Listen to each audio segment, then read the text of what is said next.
Hi everyone, today we're on Module 3 of Level F of VMath. This is Lesson 13, so please turn to page 49 to follow along and take notes. All right, for the getting started part, we're going to look at some numbers. We're going to review place values, and then we're going to do some rounding. So, the first one, number 1A, 2 is underlined. Well, the 2 is in the ones place.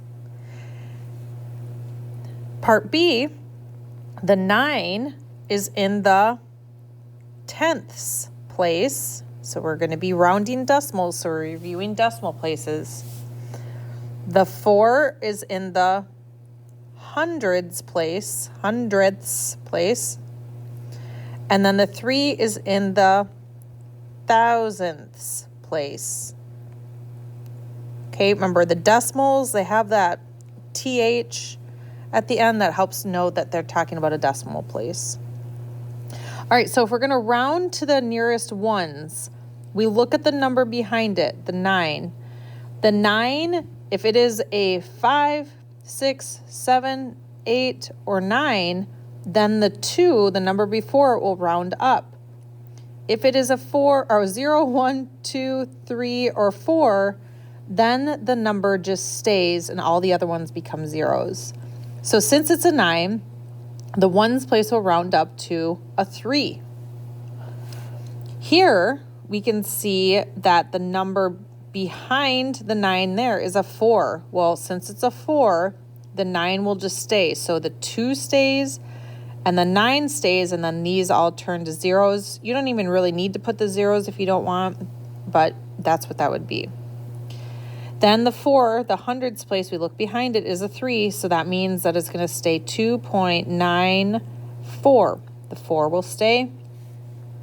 And then this one, the thousandths place, look behind it, the 8, so that's an 8, so the 3 will round up, so it's going to be 2.94, and the 3 rounds up to a 4. All right, so now we're going to approximate, we're going to estimate. So 4.75, so $4.75, that is about $5 because that 7 would round the 4 up to a 5. And then the 9.1, that 1 will make the 9 stay. So it's about 9. So if we multiply those by estimating, remember this is about, that means $45. So this is about $45. Not exact, but about. All right, here we are going to estimate, again, because it gives us the squiggly line equals. That means about. So 18.4, well, the 4, that's going to make it stay at 18. It's not going to round up. 4.71, that rounds it up to 5. That 7 rounds it up to 5. So 18 divided by 5. Let's see. We've been doing long division. Well, does 5 go into 8 or into 1? No. Does it go into 18? Yes. With about 3 times. So 3 times 5 is 15. We subtract that. We get 3. 3 remainder 3. So remainder 3 means 3 out of 5. So 3 3/5, which is more than 1/2, so we're going to round up. This is about 4. So this is 3 3/5, so that is about 4. All right, this says a number line shows the nearest whole number to a decimal. Here we have 2.6, here we have 5.1. Use the number line to estimate the sum of 5.1 and 2.6. So 5.1, closest to 5, we're just estimating.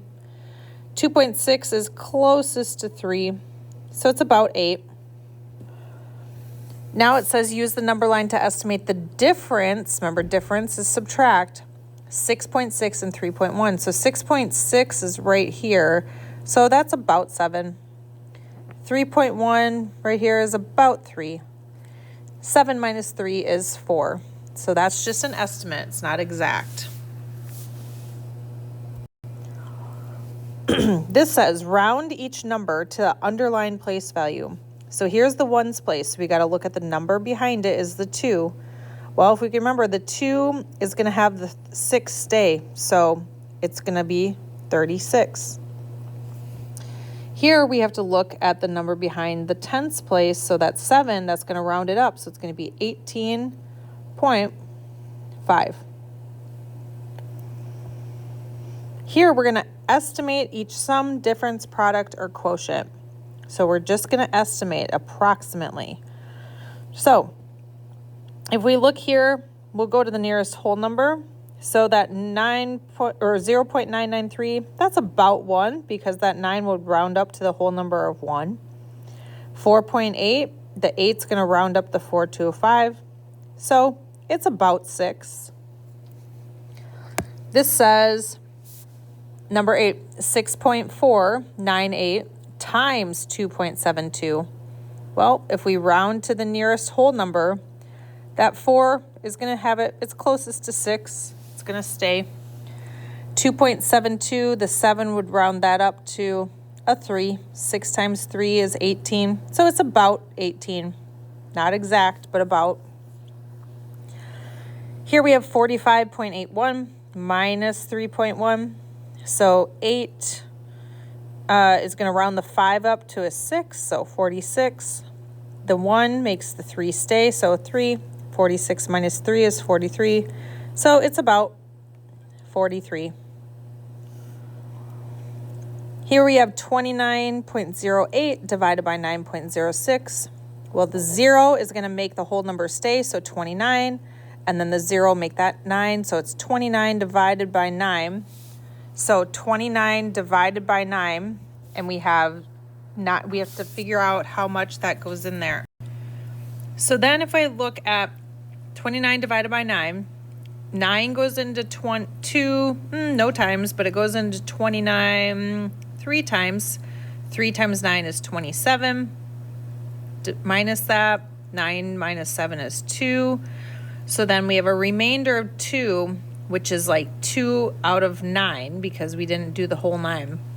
Well, 2 9ths would round it down, so it's about 3. So 3 and 2 9ths is about 3.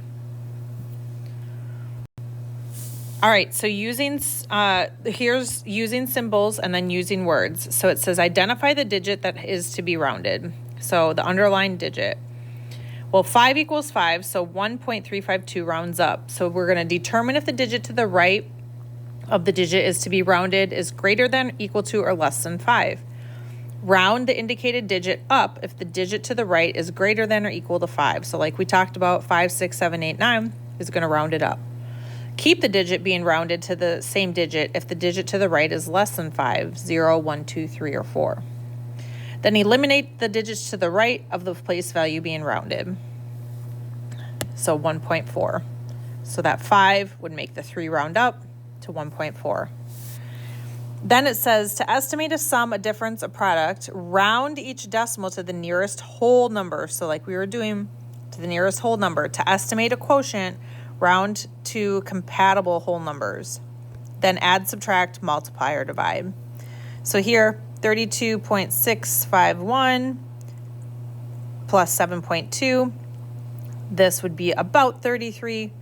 This would be about 7, and then you add them to get 40. That's your approximate answer. All right, now you're going to practice this on your own. Complete page 51 on your own. Make sure to show work. And remember, you are estimating, so you don't need to have exact answers. Good luck.